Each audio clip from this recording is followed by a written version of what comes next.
But this one's just not it. My hoodie fell. Hi guys, welcome to my channel. Vanessa here, and for today I will be talking about Caraval by Stephanie Garber. This book was published end of November 2017, and here are the quotes that I liked from the book. Every person has the power to change their fate if they are brave enough to fight for what they desire more than anything. And also this one. Do you always focus on what you're giving up rather than what you'll be gaining? Some things are worth pursuit regardless of the cost. So this book is the first in the Caraval Trilogy, and I'm giving it a 3.5 out of 5. I mean, I like the premise, I like the plot, I like the build-up. Though I wasn't that fond of Scarlett, the main character in this book, she didn't grow on me, unfortunately. And how it was wrapped, how the story concluded itself, it was okay. Enough to intrigue me to read the next book in the trilogy, which is entitled Legend. I'm halfway through reading that, so I'll make a video of that next. So Caraval, premise-wise, piqued my interest. And to be honest, I'm thankful for this book because I was in a reading slump for a while, for months now, and this is the book that got me back on the wagon. The premise-wise, two sisters, Scarlett and Teledragna, lived and grew up with their abusive and cruel father.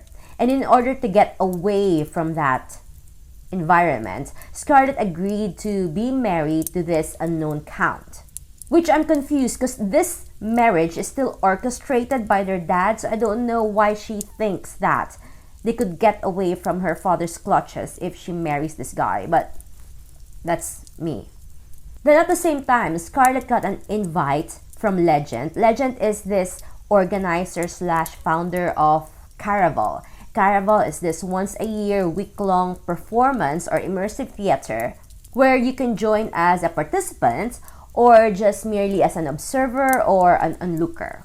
Now, before I continue, I just want to say that this is not a spoiler-free review, so spoiler warning in place. Now, Scarlett, despite her protest, got tricked into going to this island where Caraval will be taking place, only to find out that her sister, Teledragna, was kidnapped.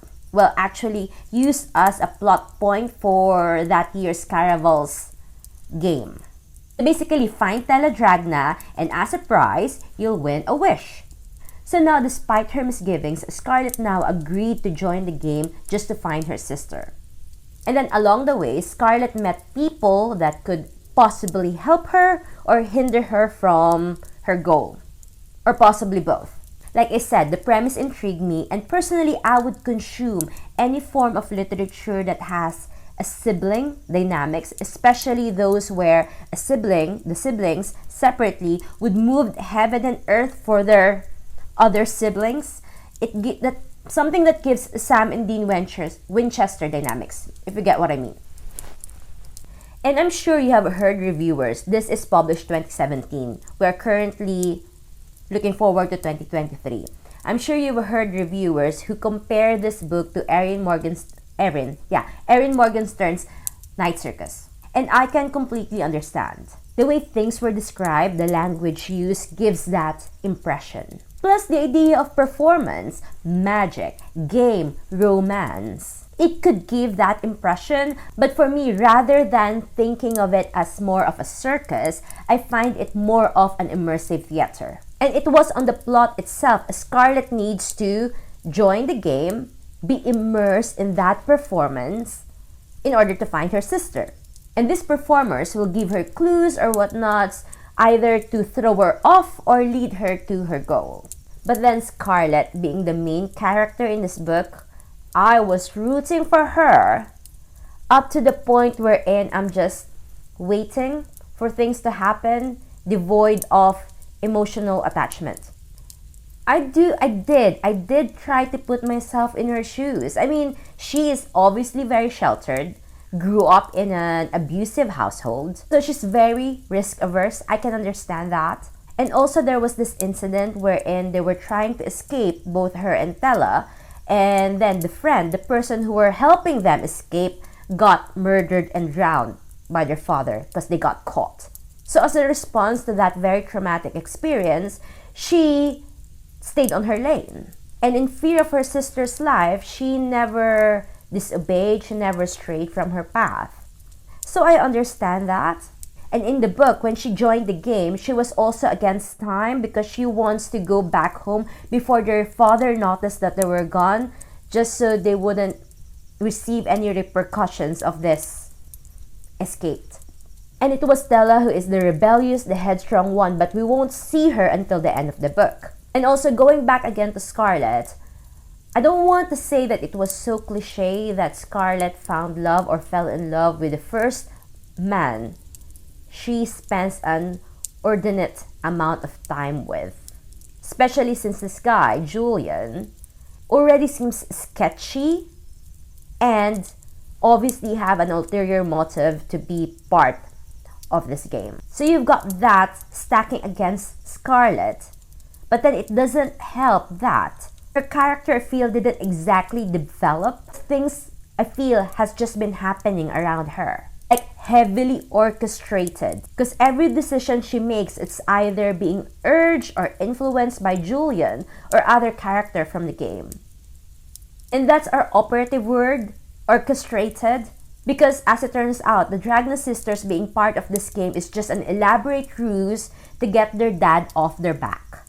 Which is kind of good. Because, spoiler warning, as it turns out, Stella planned all these things in order to save herself and save her sister from their dad's clutches. So the plan was Stella wrote and persuaded Legend with her plan, and then Legend allowed all these things to happen. But this is now where I find it really intriguing, because the mystery is now, why did Legend allow these things to happen? Especially knowing that Legend and the Dragna sisters' grandmother has a past. And apparently their grandmother betrayed Legend and married another guy because Legend is poor. And then they were saying that Legend despised the Dragna family. So yeah, one, no character development for Scarlet, and second was that it's just basically information dumped as a conclusion to the story. Everything was explained through Stella, which I find such an off-field move, not because I wasn't expecting the plot twist, but rather it was a forced plot twist that came out of nowhere from the narrative. You get what I mean? Because normally the build-up or the setup for a plot twist was weaved through the very beginning of the narrative, that when the plot twist happens, me as a reader will not be like, oh my god, plot twist, but rather the reaction will be like, huh, that explains that thing, or that's why that happens. Then I would want to reread everything again just to pinpoint all the clues, all the Easter eggs, and that when I get back to the conclusion, when I get back to the end of the story again, I will be like, yes, that makes sense. That's why that was happening. But this one's just not it. I hoodie fell. But like I said, it still left me intrigued and left some mysteries, some questions that I want answers to, which was why I'm halfway through reading Legend, the second in the trilogy. So click like and follow if you want to hear my thoughts about Legend, the second book in the Caraval Trilogy. Thank you again for listening and see you again on my next video.